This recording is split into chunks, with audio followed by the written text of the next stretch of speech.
Ka Seng Samla Katolik Assisi Parish Bernihat. Hak jinglam lenti jong Presiden usamla Duke Jones Sim. Nangta Secretary usamla Alok Johnson Jerwa, baru Spiritual Youth Director Father Gregorius Sentem, kalapan ya ke Annual Youth Convention ke Bapra, hak balang senong sokwai. Hak ini ke convention, laispa ngutam ki khun samla jong parish kilawan banishim bentah. Lasdang ya ke convention daga mas bakhoy, terwa dau Father Abin, baru Father Gregorius, badla penbut daga jingpli perda ya ke convention, dau ba Geoff Marbanyang, la ai ya ke jing ai jing hikai ke balabu kum ke session, dau Father Theophilus Masar, halor ke phang ke boong, ki samla hak juk bamenta. Hak bahaka por janmit, lapan long daga quiz competition, ke balashim benta dagi balang senong baper, hak ba ke balang senong sarang, kalayo hak kerdan ke bandingkong, bat ke balang senong narang, hak kerdan ke baar. Hak sengi ke babot, layo ya ke jing ai jing hikai, lene ke session, naga kenhun United for Christ. Hak baki lakren, halor ki babon ki phang ki baidei bat ki samla hak imlang ke salang, bat kumju, ka jing yedei jong samla, bat ke balang. Hak ne ke sengi, la terwa ya ke mas bakhuj, da Father Reni, ubri Regional Superior jong ki Capuchin han North East. Hak por janmit pat, lapan bot da ke talent show, hak ba shibun ngut ki samla ki lapni ya ki sab ki phong jong ki, hak rukom ke ba yaro ya utrai. Badru ban pen ki im ya ke riti ke dustur. Kiba job hak kerdan ke banengkong, kilong na ke balang kongkat kuli.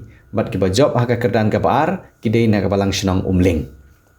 Hak sengikut, lasdang ya ke mas bakhoj, bela terwa dau Father Robert Majau, ubade Father lasdang ningkong ya ke jingej, hak senong sokwai, but saga session dau samla Eden Brian Marbanyang, ubade Presiden jongga Shillong Archdiocese Catholic Youth Movement, ubale keren, halor ke theme jong ke convention ke balashim na ke gospel jong Yohanes kalnong ke ba khatsan ke khot ke ba arpnyau ke boong bat mampiru pin sakhi nga namar ba philadon bat nga nadu ke basdang lapun but pat da ke jing mane sakramen bat sabut da ke jing penhap perdano ya ke jing ya kendo ha ke ba ke MDC jong ke nongpo constituency ke kong rona khamdej kalawan poi kum ke kongsan.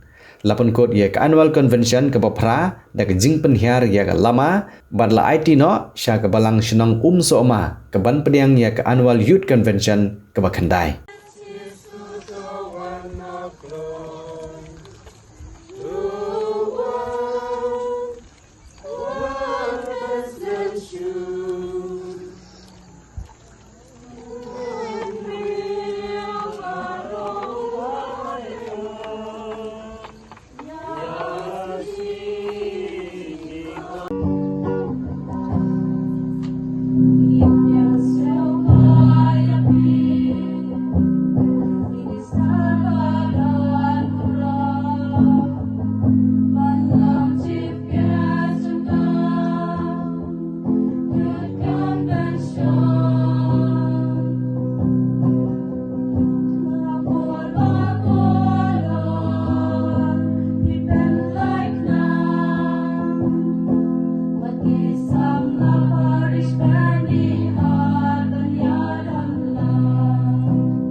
Pasang, no?